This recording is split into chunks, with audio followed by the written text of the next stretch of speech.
Hong Kong, I love going back to Hong Kong just to be there. The minute I land, I just feel, you know, the humidity, the heat, everything. I really don't mind it. I love it. But eating, it's kind of a challenge because as a plant-based chef, you can't.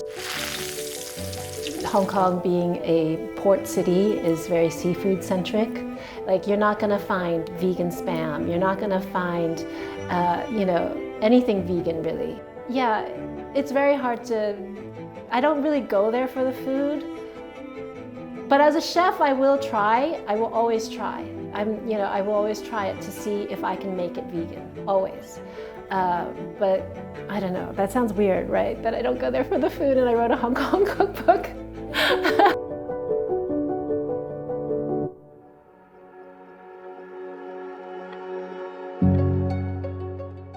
Hi, my name is Christine Wong. I am a cookbook author of The Vibrant Hong Kong Table, and I'm based in New York City. The Vibrant Hong Kong Table is my love letter to the city that's been home to my family for 4 generations. And everything is all the dishes are very nostalgic, but with a plant-based twist. And all the vegetables there. Oh, it looks like it might be really good. Yeah. Because I still love it. I still love Hong Kong very much. It's still a part of my life, even though I've lived in New York for over 20 years. So this is a turnip cake, which is really popular for dim sum. So normally when home cooks make it, they grate it. But this way, when you make it with chopped daikon like this, you have chunks. You ready? Yep. There you go. So actually you can see the cross section. So you can see the daikon here, all the strips of daikon that's going to be nice and chunky. There's carrot in here and some mushrooms. Chinese vegetables are definitely a part of Chinese cuisine, but they don't see it as a problem if there's a tiny bit of meat in it. Ooh, nice and crispy. Because it's the flavoring, it's the nuances, it's the layers, you know, they're like, you can't not have that layer. But I'm like, I get that, but you can also make that layer with mushrooms. Do they just not believe in it? Because I think the pushback is because they don't think it's going to be tasty. And Hong Kongers are very, very passionate about their food. Soft and chewy. It has like the QQ because there's rice flour in it. There's umami from the mushrooms. So good. It's also good with a vegan oyster sauce. So next we're making an XO sauce, which is traditionally made with scallops, dried ham, sometimes dried shrimp. This is like the creme de la creme of chili sauces. And I had all these mushroom stems left over, and I just thought that would make a perfect like dried scallop replacement, right? Because look how like stringy it is. It's like perfect. Yeah, so this is king oyster mushroom. But if I go to a restaurant, when I go with friends, and you know, usually the only vegan option is Buddha's Delight, which I don't think I can eat another Buddha's Delight, no offense. I just feel like I wish that restaurants would be able to integrate more of a plant-based. Smoked paprika, which replaces the ham. Then I have these dried nori to add that seafood flavor. Yes, it is purely for selfish reasons that I wrote a Hong Kong cookbook, because I can't eat it out. Cheers. My paternal grandma and grandpa, this was their wedding day, and she's the one who cooks and who you know, is my inspiration.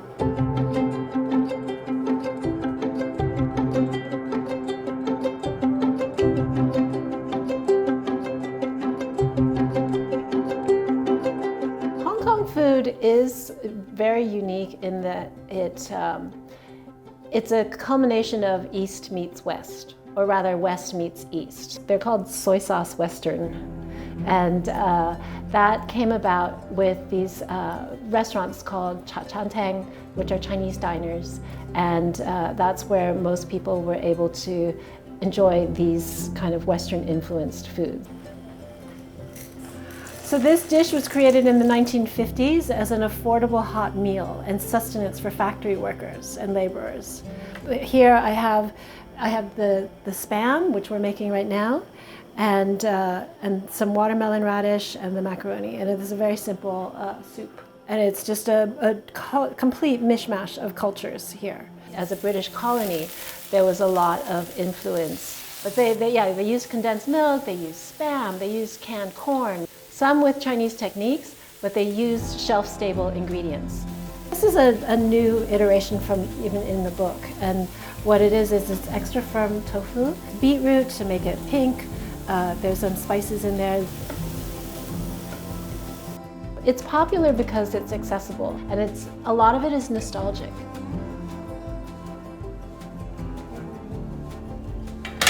For me, for this cookbook, for the Hong Kong cookbook, my voice came very naturally because it touches on my family, it touches on food that I grew up with, it touches that I'm very familiar with. Going in. Cheers!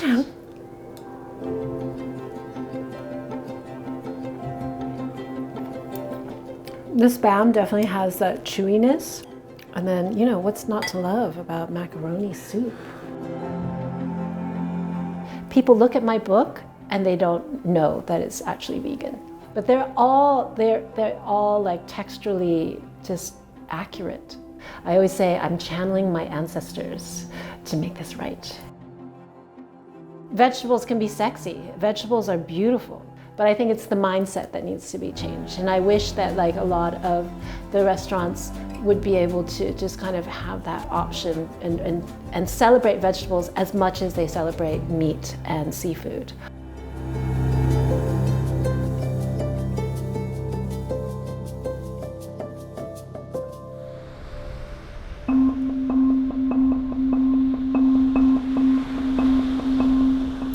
So seafood was the last thing that I gave up, and that was because I started reducing my plastic usage. And that was because I watched this documentary called A Plastic Ocean.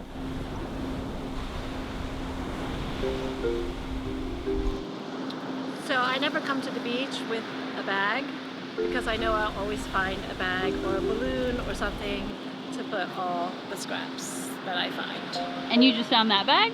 I just found this bag.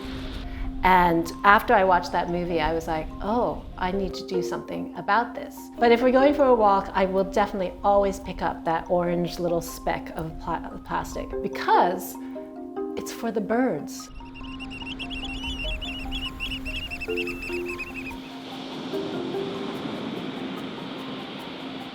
Straws. Straws are the worst. You hate straws. Because we don't need them. We have mouths, we can drink. The plastics break down in the ocean. They never disappear. Little plankton eat it, and then smaller fish eat the plankton, and it just goes up and up and up. And so there's microplastics in fish, most seafood, bivalves, anything that you eat.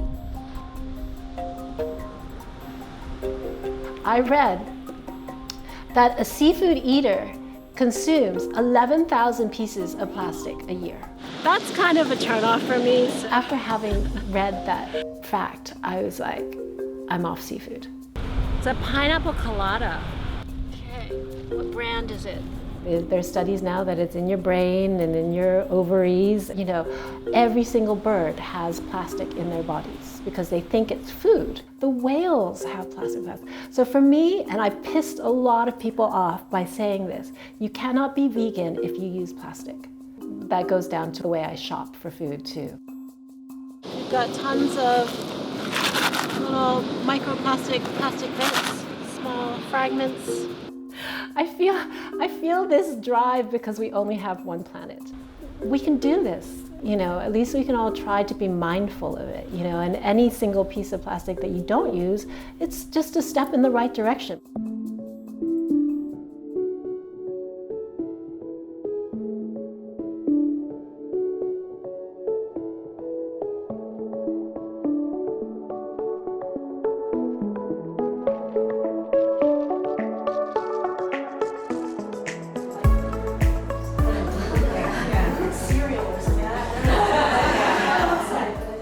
project started during pandemic. I was ideating it during pandemic because, one, because of Asian hate, and two, because Hong Kong was also going through times of uncertainty. 4, 5, 6, you are friends? Okay. During Asian hate, I didn't know where to go, and what I did was I went back.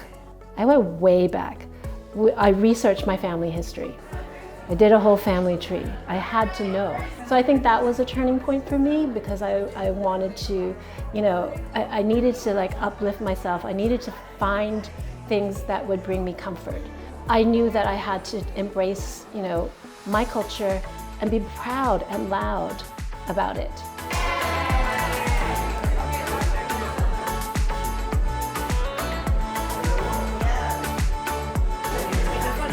I'm in Chinatown at least twice a week. There's also, I like to get my groceries there. They're all like mom and pop shops, which is nice. It's very rare to find that when, the city, like lots of pockets of the city are gentrified. And you want to support them because this is their livelihood. You know that your every dollar counts for them.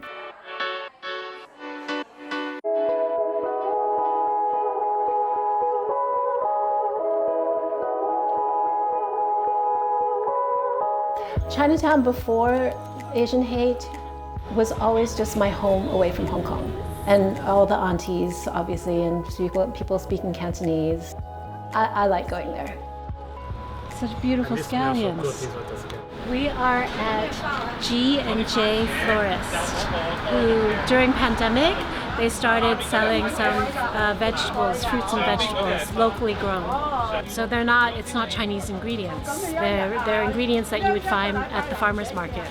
Yeah, and it's one of my favorite shops in Chinatown because it's so unique in terms of the produce that they carry. And where I go is very far away. They don't make deliveries. Right. And right. there is a small farm. So I had to go there myself. Your shop, you have a lot of things that are very good for your health. If you don't know anything about an ingredient, you just ask one of the aunties and they'll just go on and on and on and on. Look like apple. Oh, it's like an apple, but it's still sweet, even though it's crunchy. More sweet. Right, I'm gonna buy some of these. I'm so excited to try these. They're crazy. They're really interesting, actually. Have a nice day.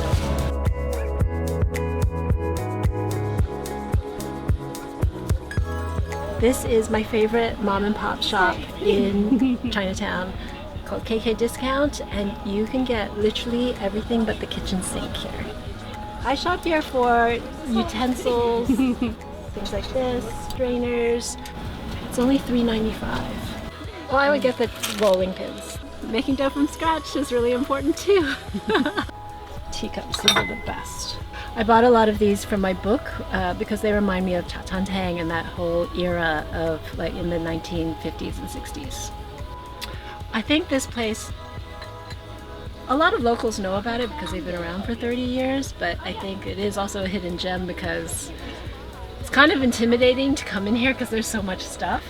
As I got more immersed in the community, I did find more magic because everyone has their stories. This is a business so special that no Wall Street people would be interested. And so that's why I, continue to celebrate being Asian and being Chinese and just share it with everybody. Gotta have these travel chopsticks.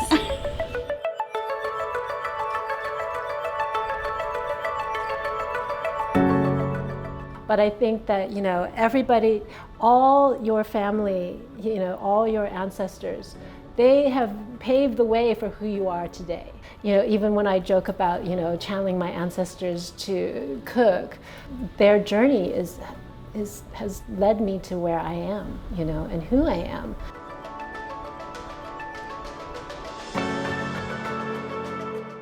I love the aunties. They're like my chosen family, and and they're just they've become my cheerleaders in a sense, that I don't get that validation from my parents.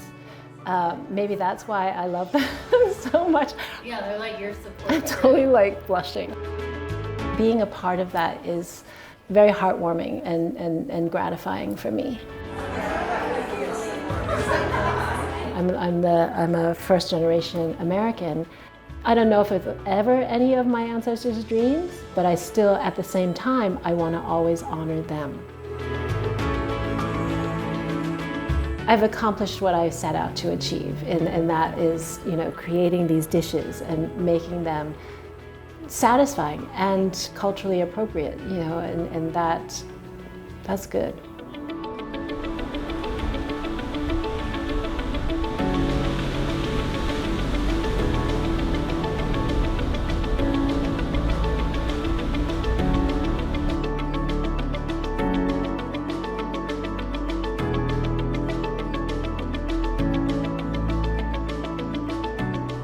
Last question. What is your favorite vegetable? What? My favorite vegetable? That's hard. Oh, okay, I do know. That's not hard. Do tell. My favorite vegetable is taro. And oh my gosh, it's so good.